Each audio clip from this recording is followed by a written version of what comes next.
We're back now with the man called the Michael Moore of the right, author and filmmaker Dinesh D'Souza. He's out this week with the new film, America, Imagine the World Without Her, taking on liberal critiques of the country's past and present. But some are calling the movie historical revisionism. Here's Jeff Zeleny with a preview. What if George Washington had been killed by a sniper's bullet? Could this provocative take on American history be this summer's box office smash? What would the world look like if America did not exist?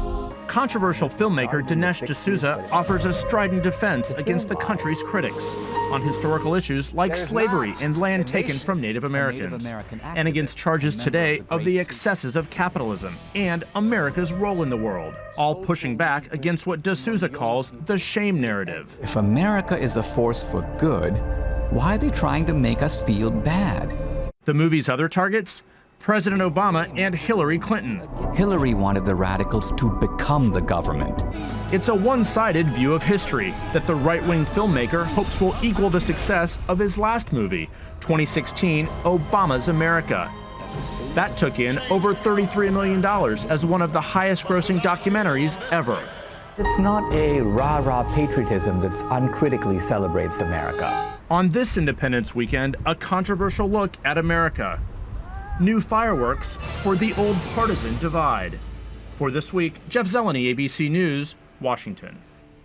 And Dinesh D'Souza joins us live, as well as Georgetown University professor Eric Dyson, who's interviewed in the film. Welcome to both of you. Mr. D'Souza, let me start with you. The majority of this film seems to be a defense against those who question anything about this country's history.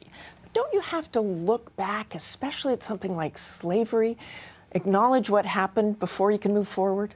Absolutely. And actually, in the beginning of the film, we have numerous critics of America, you included, Noam Chomsky, a Native American activist, and we lay out the case against America very passionately and without me making any defense. But I think that the film then turns around and addresses the critics and makes points that get neglected. So, for example... Pretty quickly it moves on. I've watched it, as I told you, I've watched the entire film. Moves on very quickly. The reason is that the critique is so well known. In fact, it's drummed into young people endlessly in schools and in colleges. What's missing is the answer to it. So, for example, when Martin Luther King said, "I'm submitting a promissory note, and I demand it be cashed," what was he talking about? Actually, he was talking about the Declaration of Independence. So the reform movement in America to change things have not been breaks with the American founding, they've been returns to the American founding. So that's what the film is. It's a defense of the spirit of 1776, the same spirit that brought me to America as an immigrant to live a kind of life unavailable elsewhere in the world.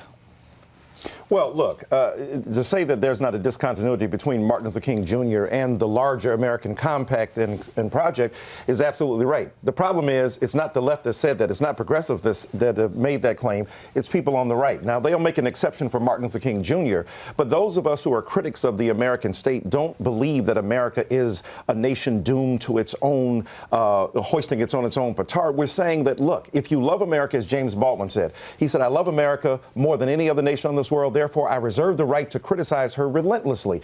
And I think the point you began with is something that we should remember, that those who are critics of America don't hate the nation. They love the nation. They want to love it into a better future. Martin Luther King Jr. said the night before he was murdered, "America, be true to what you said on paper. If the litmus test of authentic patriotism is the commitment to an ideal and a goal that furthers the conversation about all people participating equally, then that's the kind of conversation we have." He shouldn't be demonized, or others who succeed in his, who are successors to him should not be demonized for their questioning. Professor, I want to move on quickly because we don't have too much time on this. At the end of your film, you make a turn to politics more directly, and you essentially have a conspiracy theory about Hillary Clinton and Barack Obama turning this nation into a socialistic nation, something you said started when Hillary Clinton was in college.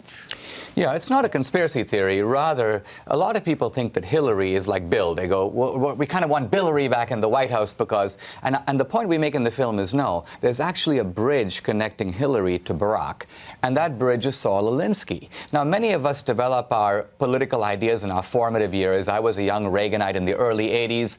Obama talks about standing at his father's grave and having a sort of moment of revelation revelation.